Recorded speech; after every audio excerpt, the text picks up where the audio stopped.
ठीक है। तो अभी तो ये होते इन्हें प्रीसेट्स कहते हैं। चेंज हो गया आवाज़ पूरा, रोड्स। तो एफपीसी मैं यूजुअली क्या करता हूँ, मैं इसको लूप्स के लिए काम करवाता हूँ, ठीक है, जैसे ऐसे। So hi guys, what's up, welcome to the third video. Second video आपको समझ आ गया होगा, I hope. Let's begin with the third video. Third video में हम आज अभी बात करने वाले हैं कि सैम्पल्स क्या होते हैं, सैम्पल्स मैनिपुलेट कैसे करते हैं, सैम्पल ब्राउजर कैसे खोलते हैं, सैम्पल्स को अपने कंप्यूटर में ऐड कैसे करते हैं। तो द बेसिक थिंग इज, सबसे पहले अगर आपको सैम्पल्स खोलना है, आपको इस वाले टैब में ये जो बटन है व्यू ब्राउजर स्लैश प्लगइन पिगर, ये आपको खोलना है। ये पहले ऐसा आएगा, अगर आपको वो कॉलम नहीं दिखा रहा तो आप इसको क्लिक करिए, वो कॉलम दिखाएगा, ठीक है। और जब भी आप FL Studio यूज़ करेंगे, स्टार्टिंग में आपके पास सिर्फ ये वाला पैक होगा। पूरा नेविगेट करेंगे तो एक पैक्स बोल के एक फोल्डर दिखेगा, उसको क्लिक करिए, वहाँ पे आपको कुछ सैम्पल्स मिलेंगे। Samples is like, sample can be anything, guitar loop, synth loop, base loop, drum loop, एक छोटा सा आवाज़। ये जो मैं आपको बोल रहा हूँ, ये ऑडियो सैम्पल है। कंप्यूटर में जाएगा, इस ऑडियो सैम्पल को मैं मैनिपुलेट करूँगा, इसको थोड़ा निखारूंगा, फिर इसको एडिट करूँगा वीडियो के साथ, फिर मैं पुट करूँगा। ये सब सैम्पल है, सब कुछ सैम्पल है, ठीक है। तो सैम्पल अब मैं ये रहा, ये किक सैम्पल है, ठीक है, किक सैम्पल है, ये सारे किक सैम्पल है। ये हैट है, डिफरेंट टाइप के हैट्स आप यूज़ कर सकते हैं। जैसे कि हमने यहाँ पे ये पैटर्न बनाया था, इसमें क्या था, इसमें हैट था ना, तो मैं इसमें ये वाला यूज़ कर सकता हूँ। अच्छा नहीं लग रहा तो मैंने क्या करा, मैंने ड्रैग एंड ड्रॉप करा उस चैनल में। पैटर्न वही सेम रहा है, पैटर्न का रिदम भी वही सेम रहा है। मैंने क्या करा, बस ड्रैग एंड ड्रॉप कर दिया ताकि वो रिप्लेस हो गया। वो जो ऑडियो पहले से था, सपोज ये वाला था, ठीक है। अब मैं चाहता हूँ कि चलो अच्छा ये वाला आ जाए, तो मैं यहाँ पे drag and drop, simple as that, वो रिप्लेस हो गया, ठीक है। अब जब हमने ये वाला टैब खोली, ये वाला टैब हमने खोला है इधर सिंगल क्लिक करके, ओके। सबसे पहले हमें ये दिखाता है, सबसे पहले यहाँ पे ये दिखाता है। तो ये बटन, जैसे आपको पिछली वीडियो में बताया था, ये हाईलाइटेड है मतलब ऑन है, हाईलाइटेड नहीं है तो ऑफ है। On and off, simple as that. On होगा तो बजेगा, ऑफ होगा तो नहीं बजेगा। Then there is pan thing. Pan is like left and right. आप हेडफोन पहनते हैं, एक होता है लेफ्ट में, एक होता है राइट में। तो पैनिंग भी वही करता है कि इस सैम्पल को वो लेफ्ट या राइट पैन करेगा, ये आप डिसाइड करेंगे इस नॉब के थ्रू। लेफ्ट में पूरा लेफ्ट में कर देंगे तो it would just go to the left side, ठीक है। थोड़ा मतलब अजीब सा लगता है। तो पूरा राइट में कर देंगे तो राइट में बजेगा, तो बीच में रखेंगे तो सेंटर में बजेगा। दैट सिंपल, एकदम सिंपल, ठीक है। वॉल्यूम सेल्फ एक्सप्लेनेटरी कि भाई कम करेंगे तो कम होगा, बढ़ाएंगे तो बढ़ेगा। अब बात करते हैं पिच के बारे में। पिच नॉब आप देख सकते हैं, दो है, ये भी है, ये भी है, ये दोनों हैं। तो आप पूछ रहे हैं कि दो दिए हैं तो मकसद क्या है। देखो, ये जो पहला वाला पिच नॉब है, ये आप रेंज इसका डिफाइन कर सकते हैं। जैसे कि मैंने आपको बताया था कि एक ऑक्टेव में 12 नोट्स होते हैं। तो पिच के लिए आप क्या कर सकते हैं, यहाँ पे आप जैसे देख रहे हैं यहाँ पे 2 है, तो मैं चाहता हूँ कि भाई तू 12 नोट्स ऊपर जाए, मतलब एक ऑक्टेव ऊपर जाए। तो कैसे करेंगे हम, 12 इधर हम डिफाइन कर देंगे कि भाई 12 तक मैक्सिमम है। अगर मैं इसको पूरा राइट में कर देता हूँ, ये +12 जाएगा, पूरा लेफ्ट में कर देता हूँ, ये -12 जाएगा, ठीक है। ये चला गया, मतलब आप समझ के देखते हैं, एज सिंपल एज दैट। तो आप कह रहे होंगे भाई तो इन दोनों में डिफरेंस क्या है, तो ये भी +12 जाता है। इसमें क्या है, इसमें यूज़र डिफाइन नहीं कर सकते, हम डिफाइन नहीं कर सकते। यहाँ पे एक हम सर्टेन वैल्यू तक जा सकते हैं, 48 मतलब 4 ऑक्टेव तक हम जंप कर सकते हैं। यहाँ पे सिर्फ 12 ऑक्टेव तक जंप कर सकते हैं। But that is not the simple catch. एक और कैच है, वो कैच क्या है, अभी हम बात करते हैं। सबसे पहले दूसरा सैंपल लेते हैं, क्योंकि मैं आपको अच्छे से समझा पाऊंगा। कश्मीर का एक सैंपल लेते हैं। आई होप कश्मीर को जानते हो। कश्मीर के लिए रॉक ऑन वाला सिंबल डाल दो कमेंट पे। भारत का शान है वो मतलब शान तो शान ही है, सनमन वाला शान। तो हम FX एलिमेंट्स में जा रहे हैं, नहीं लाइव इंस्ट्रूमेंट में जाते हैं। गिटार लूप्स H12 ये ले लेते हैं। सिंपल ड्रैग एंड ड्रॉप, यहाँ पे ये खुल गया, ठीक है। तो अब मैं आपको अगर दिखाऊं, देखो अब कुछ मत देखना, बस आप ये देखना, ये सैंपल देखना, ये सैंपल जो यहाँ पे मैं अगर आपको दिखाऊं, सपोज मुझे जाना है 3 सेमीटोन ऊपर, तो मैंने क्या करा है, इसको 3 डिफाइन कर दिया। अब मैं पूरा का पूरा राइट में कर देता हूँ। तो आपने एक चीज़ देखा होगा, ये छोटा हो गया, ये sample out of tune, out of beat चला गया, ठीक है। ये सैंपल आउट ऑफ बीट चला गया, मतलब समझानी में। तो आप सुनिए, बिना पिच मॉड्यूलेशन के, विथ पिच मॉड्यूलेशन, ये वाले नॉब के थ्रू आप देख रहे हैं कि टाइम सिंकिंग गड़बड़ हो गई इसमें ये अब जल्दी बज रहा है। अब मतलब क्या हो गया इसे, मैंने तो सिर्फ 3 बोला था ऊपर करने को, पर ये तो भाई कुछ और ही कर रहा है। इसका समाधान यही है कि आप ये वाला नॉब यूज़ करें। इस वाले नॉब में अगर सपोज मोस्ट लाइकली आपको 12 नोट्स यूजुअली एक ऑक्टेव जंप नहीं करना होता है, या एक ऑक्टेव से ज़्यादा नहीं जंप करना होता है। तो सपोज़ अगर हमें तीन सेमीटोन ऊपर जाना है, आप इसे बोल दीजिए 3 सेमीटोन ऊपर जाइए। आप लेफ्ट में देखिए ये वाला, यहाँ पे आप देख सकते हैं कि कितना सेमीटोन ऊपर जा रहा है। तो आप देख सकते हैं मैंने सेमीटोन ऊपर कर दिया, पर उसके टाइम को फ़र्क नहीं पड़ा है। सुन के देख लेते हैं और बिना इसके देख रहे हैं,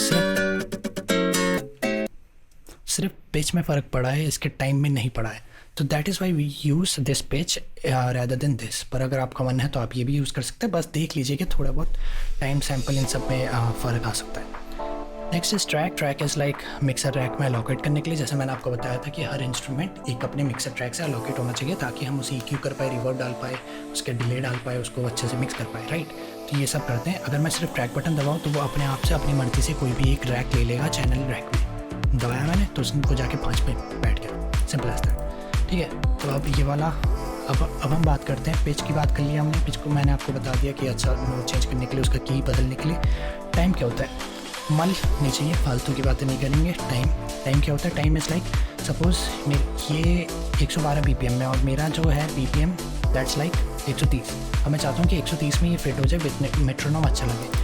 तो हम क्या करेंगे, इस टाइम का यूज़ करेंगे। टाइम का यूज़ करके ऐसे करेंगे कि सैम्पल जहाँ पे एंड हो रहा है उसके नियरेस्ट वाला जो बार है, ये देखिए 5.5 पे एंड हो रहा है, 5.6 पे एंड हो रहा है ये, ठीक है। मतलब 1 2 3 5.3 पे एंड हो रहा है, तो हम देख रहे हैं ये 6 के पास है। तो मैं क्या करूँगा, टाइम नॉट को एडजस्ट ऐसे करूँगा कि ये पूरा सैम्पल 6 पे जाके ख़त्म हो। तो अब हम मेट्रोनोम के थ्रू देखेंगे ये टाइम में हुआ ही नहीं हुआ। तो इसका मतलब हमें या तो 5 में करना पड़ेगा। 5 में करके देखते हैं। अब हम सुनते हैं,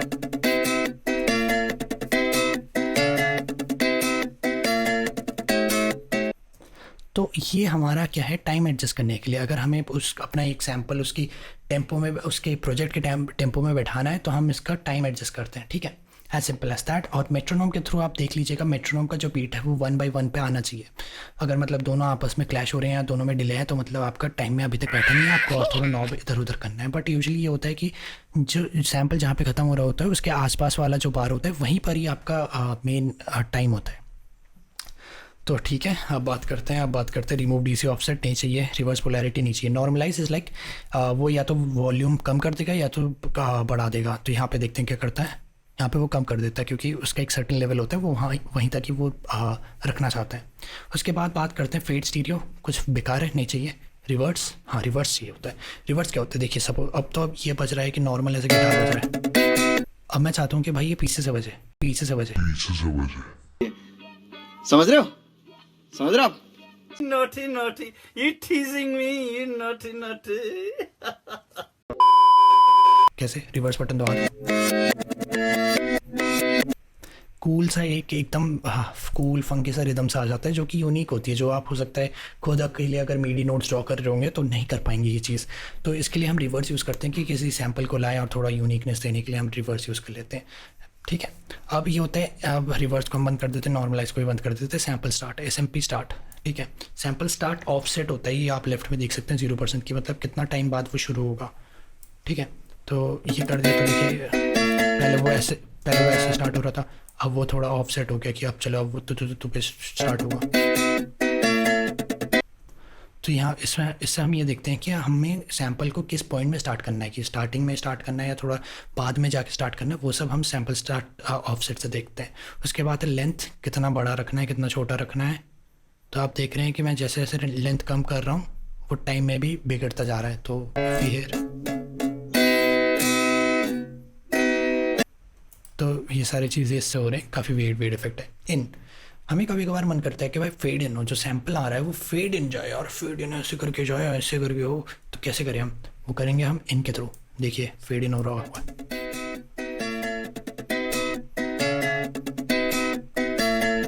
आपने देखा कैसे वो धीरे धीरे वो वॉल्यूम बढ़ा और वो फिर वो अपने वॉल्यूम तक अचीव कर गया।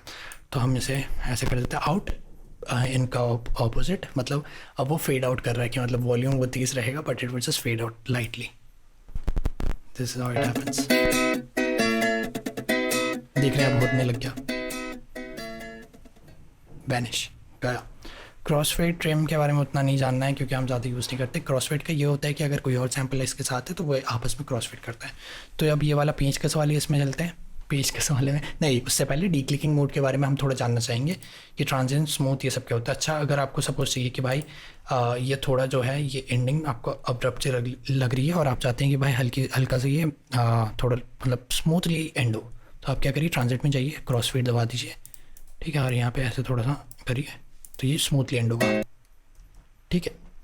इससे ये होता है। और क्रॉस फेड है, स्मूथ मतलब थोड़ा क्रॉस फेड बहुत ज़्यादा हेवीली वॉल्यूम आउट कर रहा है और स्मूथ थोड़ा कम करेगा, दैट्स इट। अब ये वाला बात करते हैं पेचकस वाले में। पैनिंग का बता दिया था, वॉल्यूम एक्स मॉड ये सब नहीं चाहिए, लिटरली ये कुछ नहीं चाहिए।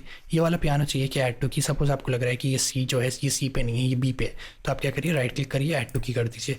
अब वो बी पे बज रहा होगा, मतलब उसका जो रूट नोट है यहाँ पे आप देख सकते हैं, रूट नोट B4 में बन गया है वो, इनेबल मेन पेज। और आप आराम से यहाँ पे जैसे पियानो रोल खोल लिया, यहाँ पे आप पी लगाएंगे तो अब वो पी, जब भी आप पी की दबा रहे हैं तो वो अपने रूट नोट पे बज रहा है, पर अगर सी दबाएंगे उसका पिच चेंज हो गया हल्का सा। तो ये सब है इधर। तो ये हो गई बात जब हम गिटार सैंपल या बड़े कोई सैंपल लाते हैं। अगर हमारे पास कोई ड्रम सैंपल है, सपोज ये वाला किक है, तो किक जब हम लाते हैं तो ये सारे सेम ही, बस उधर एक ही खुल जाता है जो कि है एनवलप। एनवलप के बारे में ये अपने में ही अलग एक पूरा वीडियो है, क्योंकि envelope ADSR is a big topic. मैं आपको यहाँ पे हल्का सा बता देता हूँ। ADSR is basically attack, decay, sustain, release. कहीं पर अगर आप ADSR देखेंगे तो it's attack, decay, sustain, release. That is how a sound is shaped, कि उसका एनवेलॉप कैसा है, उसका साउंड डिज़ाइन कैसा है। उसको साउंड डिज़ाइनिंग के लिए हम एक एनवेलॉप यूज़ करते हैं कि अच्छा अटैक का मतलब वो धीरे से आए या जल्दी आ जाए, अगर अटैक नहीं है तो मतलब वो जल्दी आ जाएगा। डिके का मतलब है वो कितने देर तक रहेगा, सस्टेन का मतलब होता है कितनी देर तक वो रहेगा उधर, और डिके का है कि अटैक से वो सस्टेन में जो जा रहा है वो उसका टाइम का जो समूह है वो कितनी देर का रहेगा। सस्टेन का है वो कितने देर तक वो नोट सस्टेन हो रहा है। रिलीज़ है कि अच्छा अब तो चलो सस्टेन हो गया, अब वो मैं धीरे धीरे जो फेड आउट हो रहा हूँ वो कितना टाइम लगा के फेड आउट होऊंगा। अगर ज़्यादा रिलीज़ है तो मतलब मैं थोड़ा ज़्यादा टाइम लगा के फेड आउट होऊंगा, अगर कम रिलीज़ है तो ऑब्वियसली मैं टक करके। तो ये वाला जो सैंपल है ऐसे मैं कर देता हूँ ताकि आपको अच्छे सुनाई भी दे। पता नहीं क्या क्या एक साथ बज रहे हैं, हैंग ऑन। अच्छा ठीक है, सबको बंद कर देते हैं अभी ऐसे करके, ठीक है। तो अभी ये किक सुनिए, ठीक है। अब मैं चाहता हूँ इसमें जो है पीछे का जो बूम है वो ना हो, ये हटा लिया, सस्टेन हटा लिया। अटैक नहीं चाहिए होता है एक किक में अटैक नहीं चाहिए होता, हम चाहिए होता है कि टक करके आए ना, तो रिलीज नहीं चाहिए, अटैक नहीं चाहिए, होल्ड नहीं चाहिए, डीके चाहिए कि हल्का सा, जितना कम डीके उतना क्लिकी साउंड, ज़्यादा उतना ही। यही सेम चीज़ सैम्पल्स की बात इतनी बढ़िया लगती है मुझे कि यही सेम चीज़ आप बिना एनवलप के भी कर सकते हैं। यहाँ पे मैंने एनवलप बंद कर दिया, मैं इनसे कर सकता हूँ।